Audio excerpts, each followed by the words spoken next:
জয় ঠাকুর। শ্রী শ্রী রামকৃষ্ণ পুঁথি দ্বিতীয় খণ্ডের অন্তর্গত তীর্থ পর্যটন অধ্যায় থেকে আমাদের পাঠ চলছিল। আজ আমরা এই অধ্যায়ের 10তম দিন 241তম পর্ব পাঠ করব। আজ পাঠ করব পৃষ্ঠা সংখ্যা 147-এর কিছু অংশ থেকে 148-এর কিছু অংশ পর্যন্ত। এর আগের দিনের পাঠে আমরা দেখেছি ঠাকুরের সঙ্গে ত্রৈলঙ্গ স্বামীর কাশীধামে দেখা হয়েছে। বিরাট বপু ত্রৈলঙ্গ স্বামী বস্ত্রহীন অবস্থায় থাকতেন, তার নিজের শরীরের প্রতি কোনো খোঁজ খবর নেই। ঠাকুর তার সঙ্গে সাক্ষাৎ করতে গিয়ে ইঙ্গিতে কথা বলেছেন, ইশারায় কথা বলেছেন, কেননা ত্রৈলঙ্গ স্বামী তখন মৌনাবলম্বী ছিলেন এবং ঠাকুর তাকে ইশারায় জিজ্ঞাসা করেছেন ঈশ্বর এক না বহু। ইঙ্গিতে ইঙ্গিতেই তাদের মধ্যে উত্তর হয়েছে যে ধ্যান অবস্থায় ঈশ্বর এক, কিন্তু বিরাট লীলায় তাকে বহুল বলে বহু বহু বলে বোধ হয়। এরপর ঠাকুর পায়েস নিয়ে গিয়েছিলেন, তাকে খাওয়ালেন এবং ত্রৈলঙ্গ স্বামীও ঠাকুরকে নস্যদা দিয়ে সাদর অভ্যর্থনা জানিয়ে বসিয়েছিলেন। ঠাকুর পরে তার ভূয়সী প্রশংসা করে বলেছিলেন যে স্বয়ং কাশীর বিশ্বেশ্বর এই ফলে হাজির আছেন। এরপরে আজ আমরা দেখব আর্য সমাজ প্রতিষ্ঠাতা দয়ানন্দ সরস্বতীর সঙ্গে ঠাকুরের সাক্ষাৎ ও কথোপকথন।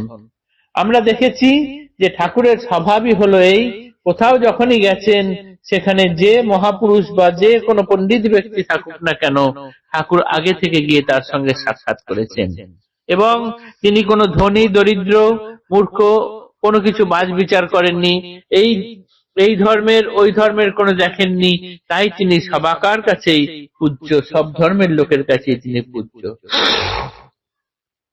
দয়ানন্দ সরস্বতী আর একজন, সাধুদের মধ্যে তার খ্যাতি বিলক্ষণ, দেব ভাষা সংস্কৃত বিশেষিয়া জানা, উহাতেই কথাবার্তা তর্ক আলোচনা, জ্ঞানমার্গী বেদান্তের পথে মতে গতি, শিষ্য চেলা বহু আর্য সমাজ অধিপতি, ঠাকুরের রীতি সাধু সন্তে মান দান, দয়ানন্দে একদিন দেখিবারে যান, অগ্রণী হইয়া তার চেলা একজন, ঈশ্বরীয় তত্ত্ব কথা করে উত্থাপন, নামরূপ সাকারের প্রতিবাদী তিনি, রাম নামে যেই মতো হয় ভূতজনী, ঠাকুরের সঙ্গে কথা সাকার লইয়ে, মায়ার ব্যাপার বলি দেয় উড়াইয়ে, বাগ বিতণ্ডায় সাধু অতি বিচক্ষণ, অনর্থ তর্কের দ্বন্দ্বে পক্ষ সমর্থন, তর্ক বিদ্যা বিশারদে তর্কেতে চতুর, ততই খণ্ডন যত কহেন ঠাকুর, বচনে হবে না কার্য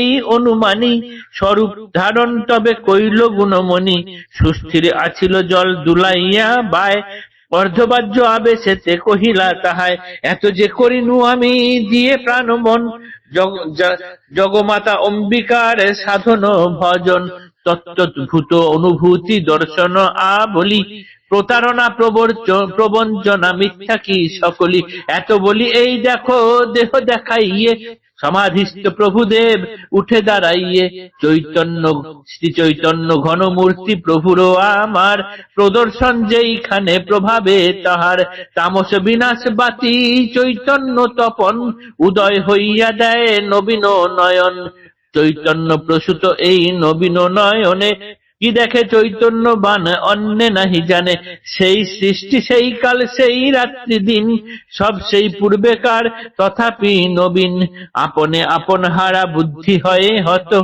বিস্ময় স্তম্ভিতা চলে পর্বতের মতো, কখনো কখনো হাসে কভু চোখে জল, কখনো বা নাচে গায়ে আনন্দ বিহুবল, সীসার নির্মিত তার দড়ির মতন, ভারী যেন তেন লম্বা যোজন যোজন, তরিচের শক্তি যবে সঞ্চালিত তাই, আগাগোড়া থর থর তাহারে কাঁপায়, সেই মতো ঠাকুরের ভাবের প্রতাপে, ভাগ্যবান বৈদান্তিক উঠে কেঁপে কেঁপে, জানি না শ্রী অঙ্গে কিবা করি দর্শন, ধরণী লুটায় ধরি প্রভুর চরণ।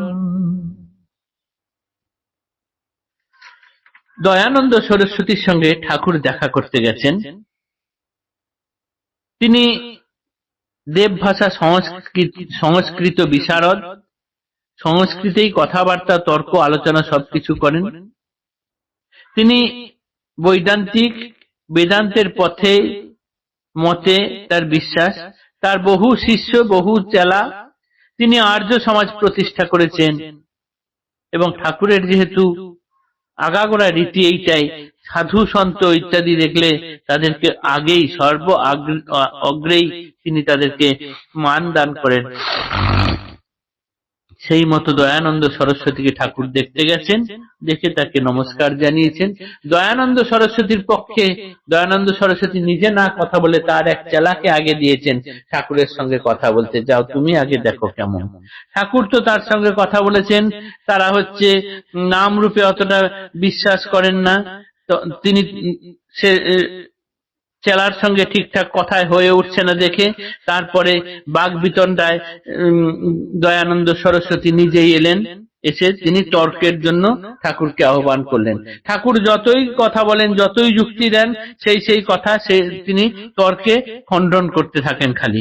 এত কাণ্ড দেখে ঠাকুর বুঝলেন যে একে তো সোজাভাবে হবে না। জল যখন স্থির ছিল তখন কোনো অসুবিধা নেই, হাওয়া এসে যখন তাকে দুলিয়ে দিয়ে যায়, ঠাকুরেরও সেই রকম ভাবের উদয় হলো। ভাবের উদয় হওয়ার পর তিনি বুঝলেন একে স্বরূপত্ব দেখাতে হবে, না হলে এ সঠিক বিশ্বাস করবে না। কেননা কেউ যখন সহজে মানতে চায় না, ঠাকুর সেই জায়গায় তিনি তার ভাব বা প্রভাব খাটান।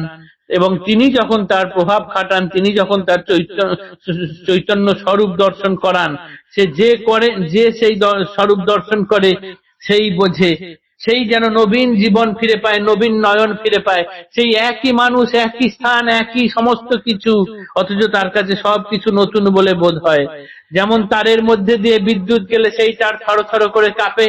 ঠাকুর দেখলেন যে একে এখন যদি সঠিকভাবে না বোঝানো হয় তাহলে হবে না, তাই তিনি অর্ধবাহ্য অবস্থায় উঠে দাঁড়ালেন। উঠে দাঁড়িয়ে তারপরে বললেন যে এত যে তবে আমি জগন্মাতাকে, অম্বিকাকে সাধন ভজন করলাম, তার অনুভূতি দর্শন হলো, এগুলি কি তবে সবই প্রবঞ্চনা, সবই মায়া, মিথ্যা? এই বলে তাকে এই দেহ দেখিয়ে বললেন যে এই দেখো, এই শরীর কি তাহলে মিথ্যা? উঠেই তিনি দাঁড়িয়ে সঙ্গে সঙ্গে সমাধিস্থ। তার সেই সমাধিস্থ অবস্থায় যে চৈতন্য ঘন মূর্তি দয়ানন্দ সরস্বতী দেখেছিলেন, তার মধ্যে কি দৃষ্টি ঠাকুর দেখিয়েছিলেন এবং কি ভাব তার খাটিয়েছিলেন তিনিই জানেন। থরথর করে দয়ানন্দ সরস্বতী কাঁপতে শুরু করেছেন এবং কিছুক্ষণ পরেই তিনি দেখা গেল যে ঠাকুরের পা জড়িয়ে মাটিতে লুটিয়ে কান্নাকাটি করতে শুরু করেছেন। সেই মতো ঠাকুরের ভাবের প্রতাপে ভাগ্যবান বৈদান্তিক উঠে কেঁপে কেঁপে, জানি না শ্রীঅঙ্গে কিবা করি দর্শন, ধরণী লুটায় ধরি প্রভুর চরণ। ঠাকুরের চরণে তিনি লুটিয়ে পড়লেন। আজকের পাঠ এতটুকুই থাকলো। জয় ঠাকুর, নমস্কার।